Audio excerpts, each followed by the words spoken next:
Halo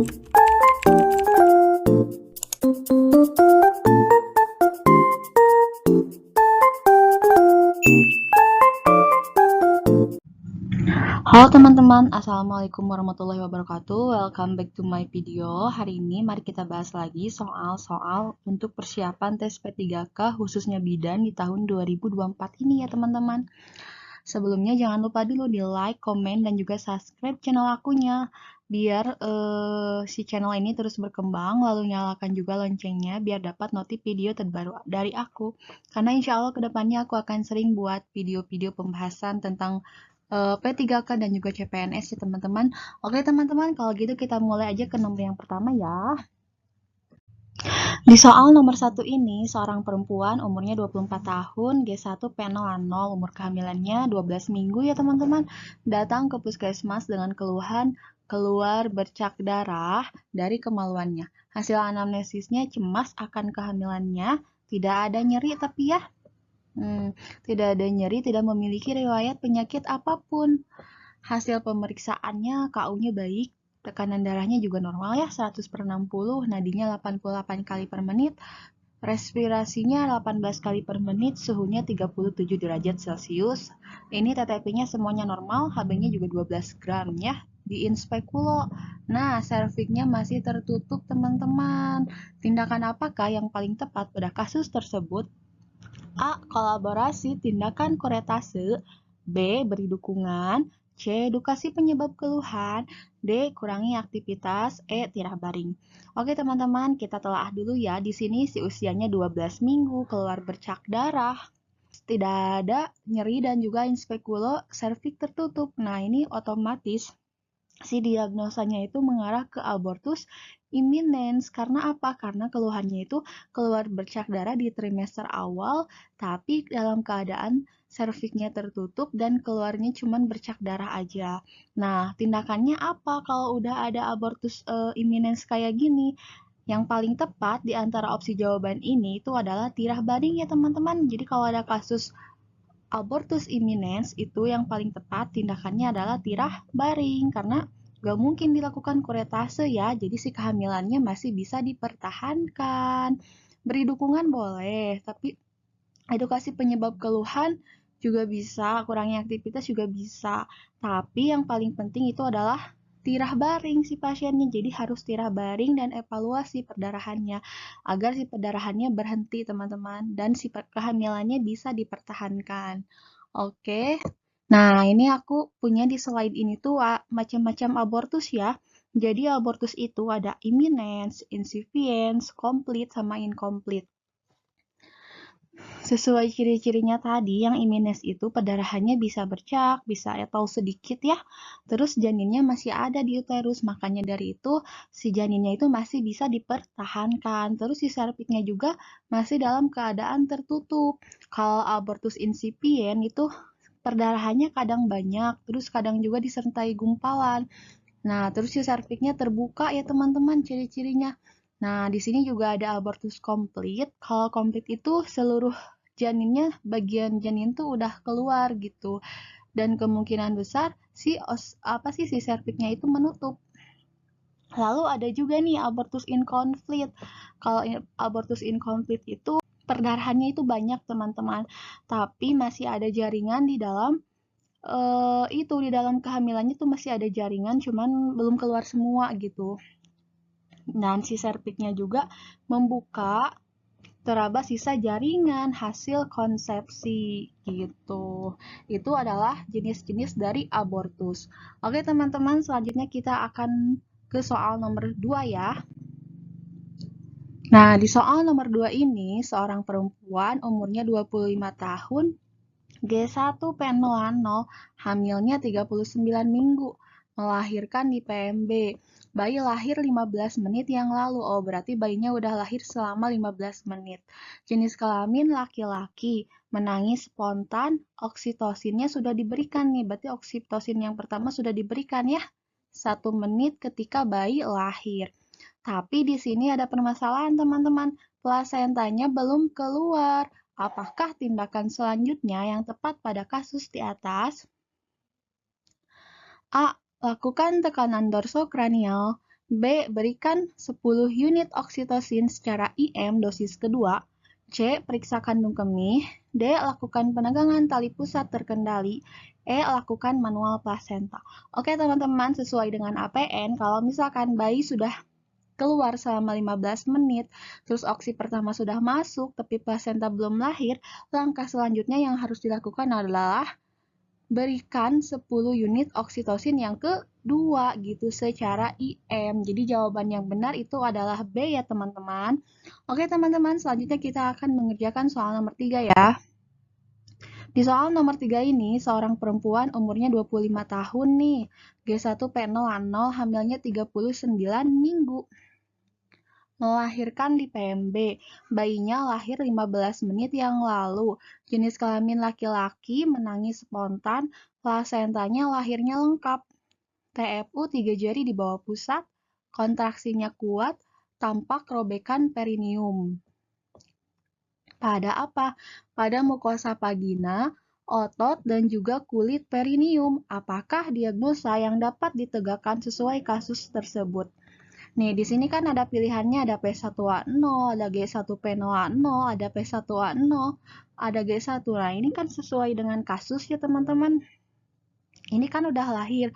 Otomatis yang G1P0A0 kita bisa eliminasi ya. Oke, terus kita cari lagi ciri-ciri yang kedua itu ada robekannya itu sampai ke otot perineum. Berarti itu grade 2 ya. Ke otot perineum. Ini kan grade 1 nih, kita eliminasi juga. Oke, berarti yang benar jawabannya adalah E ya teman-teman. Nah teman-teman, aku kasih tahu ya, kalau misalkan grade 1 itu biasanya sampai si kulit aja. Kalau grade 2 itu biasanya sampai otot perineum. Terus kalau grade 3 itu sampai sphincter ani dan grade 4 itu sampai rektum gitu. Karena di sini di soal dituliskannya otot sama kulit perineum, otomatis jawabannya adalah grade 2 ya. Oke teman-teman, selanjutnya kita akan mengerjakan soal nomor 4 ya. Di soal nomor 4 ini, seorang perempuan umurnya 20 tahun, G1P0 hamilnya 38 minggu, datang ke puskesmas mengeluh mulas-mulas. Sudah 4 jam yang lalu, belum ada pengeluaran air dari jalan lahir. Hasil pemeriksaannya, tekanan darahnya 120/70, kontraksinya 3 kali 10 menit selama 45 detik, detak jantungnya bagus ya, 144 kali per menit. Pada saat pembukaan itu udah 6 cm teman-teman. Nah, di sini selaput ketubannya juga masih utuh. Persentasi kepala, penurunan Hoji-nya di Hoji 3, ada molase positif. Apakah diagnosis pada kasus tersebut? Oke, G1P0 udah semuanya udah sama ya. Hamil 38 minggu, iya ini 38 minggu. Janin hidup tunggal, iya intrauterin ya. Infartu kala 1. Kalau pembukaan 6 itu berarti masuknya fase aktif ya teman-teman. Berarti kita bisa eliminasi yang bukan fase aktif. Nah, kita eliminasi yang ini. Yang E ya. Oke, kita cari lagi ciri-cirinya. Di sini cuma fase aktif aja. Ini kurang tepat ya teman-teman. Karena kalau pembukaan 6 itu masuknya ke apa teman-teman? Fase aktif itu dibagi menjadi 3, yaitu ada akselerasi, ada dilatasi maksimal, dan juga ada deselerasi. Nah, kalau fase akselerasi itu dari pembukaan 3 sampai 4 teman-teman. Di sini kan pembukaannya 6 nih. Berarti ini otomatis salah ya. Nah, kalau dilatasi maksimal itu dari 4 sampai 8 atau 9 teman-teman. Jadi otomatis jawabannya adalah B ya teman-teman. Dan deselerasi itu dari 9-10 biasanya. Jadi jawaban yang tepat adalah B. G1P0 hamilnya 38 minggu, janinnya tunggal, hidup intrauterin, infartu kala 1 fase aktif, dilatasi maksimal. Oke teman-teman, selanjutnya kita akan mengerjakan soal nomor 5. Seorang perempuan umurnya 23 tahun, G1P0, hamilnya cukup bulan, datang ke PMB pada jam 8 WIB. Terlihat tanda gejala kala 2, teman-teman. Pada pemeriksaan dalam diperoleh hasil pembukaannya udah lengkap. Tapi ketubannya di sini masih positif. Kepalanya turun di Hodge 3. Bun-bun kecil kiri depan. Asuhan apakah yang harus dilakukan oleh bidan? A. Pimpin mengejan, ini tidak boleh ya, karena ketubannya masih positif. Monitor dan jantung janin ini boleh, tapi ini kurang tepat. Monitor kemajuan persalinan juga ini boleh, tapi kurang tepat juga. Yang paling tepat itu adalah D ya. Jadi ketika pembukaan sudah lengkap tapi ketuban masih positif, kita bisa langsung amniotomi si pasien atau pecahkan ketubannya ya. Jadi jawaban yang benar adalah D. Oke, kita selanjutnya ke soal nomor 6 ya. Oke teman-teman, selanjutnya soal nomor 6 ya. Seorang ibu hamil 39 minggu datang ke BPM dengan keluhan mules yang semakin sering dan kuat. Ibu mengaku HIV positif. Hasil pemeriksaannya tekanan darahnya 120/70, kontraksinya 3 kali 10 menit selama 45 detik. Detak jantung janinnya 144 kali per menit. Pemeriksaan dalam pembukaan sekitar 6 cm, selaput ketuban utuh, presentasi juga kepala ya, penurunan Hodge 3. Bidan menganjurkan klien untuk melahirkan di rumah sakit. Namun klien tidak mau dirujuk. Bidan kemudian menjelaskan risiko penularan HIV dari ibu ke bayi jika persalinan dilakukan per paginam. Berapa persenkah risiko penularan yang dimaksud oleh bidan? A. 5-10%, B. 10-20%, C. 5-20%, dan D. 20-50%, dan E. 15%. Jawaban yang tepat adalah B ya teman-teman. Jadi penularan HIV dari ibu ke bayi itu pada saat persalinan itu sekitar 10-20%. Oke teman-teman, selanjutnya kita akan mengerjakan soal nomor 7. Di soal nomor 7 ini, seorang perempuan umurnya 18 tahun, G1P00, hamilnya tuh 39 minggu, datang ke PMB jam 10 dengan keluhan nyeri perut dan mengeluarkan lendir darah. Hasil pemeriksaannya, KU-nya baik, tekanan darahnya 120/80, nadinya 88 kali per menit, suhunya 37 derajat Celcius. Dan respirasinya 24 kali per menit, palpasi, presentasi kepala, puki, penurunan kepala 5/5, penurunan kepalanya masih 5/5 teman-teman, TBBJ-nya 2600, PD pembukaan 5, terus M-nya 50%, teraba kepala Hodge 1, HIS-nya 2 kali 10 menit dalam 30 detik.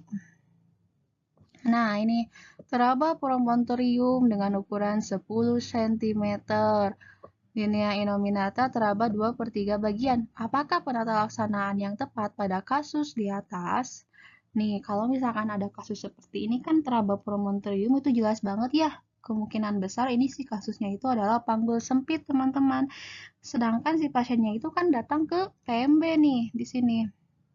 Berarti yang harus dilakukan bidan apa? Ya harus dirujuk ke fasilitas yang lebih besar, yang ada tindakan untuk kemungkinan besar operasi sesar gitu. Jadi harus dirujuknya ke rumah sakit. Jadi jawaban yang tepat itu adalah B ya teman-teman, rujuk ke rumah sakit gitu. Oke teman-teman, selanjutnya kita akan mengerjakan soal nomor 8. Bidan melakukan screening risiko komplikasi persalinan pada seorang ibu infartu kala 1 fase aktif yang baru datang ke BPM. Manakah kondisi di bawah ini yang merupakan indikasi bidan untuk melakukan rujukan? Oke, screeningnya screening rujukan. A. Ketebalan pecah dini arterium kurang dari 12 jam.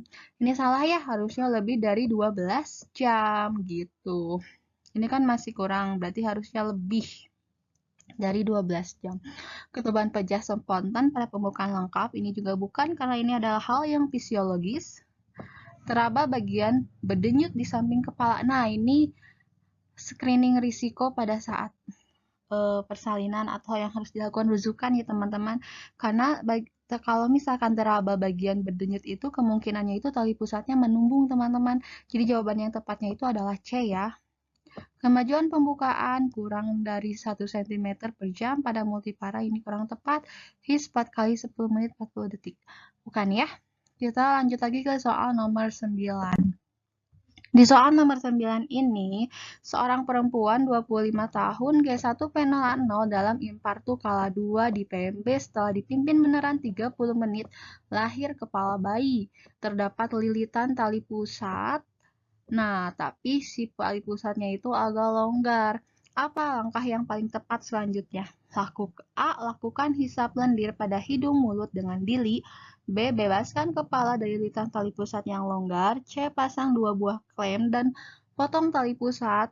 D. Menunggu sampai kepala melakukan putaran paksi luar. Dan E. Bersihkan mulut dan hidung dengan kain kasa steril. Ini kan udah jelas ya di soalnya juga ada lilitan tali pusat tapi longgar ya. Berarti langkah yang harus selanjutnya dilakukan yaitu bebaskan kepala dari lilitan tali pusat yang longgar itu teman-teman. Gitu. Selanjutnya di nomor 10 ini silahkan kalian jawab di kolom komentar ya teman-teman. Nanti jawaban yang benar insya Allah aku pin. Oke teman-teman, terima kasih sudah menonton video aku. Sebelumnya jangan lupa dulu di like, komen, dan juga subscribe channel ini. Lalu nyalakan loncengnya biar dapat notif terbaru dari aku. Dan untuk teman-teman yang mau rekomendasi buku yang bagus buat teman-teman pelajari untuk persiapan tes P3K maupun tryout-nya, yang mau tryout juga boleh ya teman-teman. Nanti aku akan sertakan link di description box ini, teman-teman boleh dilihat aja di description box-nya teman-teman.